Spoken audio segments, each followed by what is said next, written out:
सेनेच्या किशोरी पेडणेकर या महापालिकेत दाखल झालेल्या आहेत. या सगळ्या घडामोडींवरती आपलं लक्ष असेल. तुर्तास एक महत्त्वाची बातमी आहे. पवारांच्या राष्ट्रवादीचे खासदार निलेश लंके यांच्याकडून सुनेत्रा पवार यांची भेट घेण्यात आली आहे. संसदेमध्ये निलेश लंके यांनी सुनेत्रा पवार यांना वाकून नमस्कार देखील केला.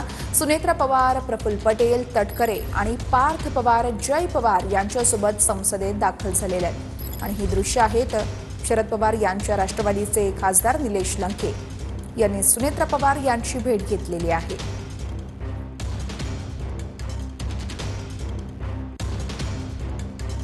ही दृश्य निलेश लंके यांनी सुनेत्रा पवार यांना वाकून नमस्कार केल्याचं आपण बघतोय. तर दिल्लीमध्ये राष्ट्रवादी काँग्रेसमध्ये घडामोडींना वेग आलेला आहे. सुनेत्रा पवार राज्यसभा खासदारकीचा राजीनामा सुपूर्द करणार असल्याचं सूत्र सांगतायत. राजीनामा देण्यासंदर्भात पक्षातील नेत्यांसोबत चर्चा झाल्याचंही कळतंय. दिल्लीमध्ये आज राष्ट्रवादी काँग्रेसचे सर्व वरिष्ठ नेते उपस्थित राहणार असल्याची माहिती आहे. दिल्लीमध्ये आज राष्ट्रवादीच्या विलिनीकरणावरती देखील चर्चा होणार असल्याचं कळतंय.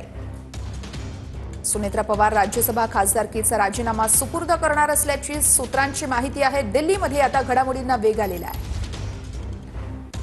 आणि यानंतर एक मोठी बातमी. सुनेत्रा पवार यांच्याकडून पंतप्रधान नरेंद्र मोदी यांची भेट घेण्यात आलेली आहे. संसदेतील पंतप्रधान कार्यालयामध्ये सुनेत्रा पवार यांनी पंतप्रधानांची भेट घेतलेली आहे.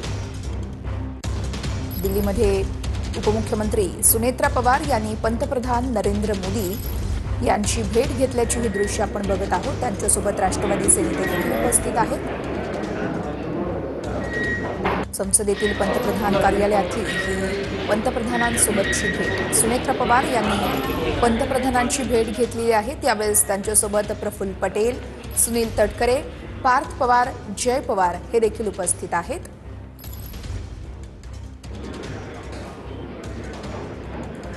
निलेश लंके देखील त्या ठिकाणी उपस्थित असल्याचं आपण बघत आहोत. सुनेत्रा पवार राज्याच्या उपमुख्यमंत्री सुनेत्रा पवार यांनी पंतप्रधान नरेंद्र मोदी यांची भेट घेतलेली आहे. संसदेतील पंतप्रधान कार्यालयामध्ये जाऊन त्यांनी ही भेट घेतलेली आहे. त्यांच्यासोबत सुनील तटकरे, प्रफुल्ल पटेल, पार्थ पवार, जय पवार हे देखील उपस्थित आहेत. शिवाय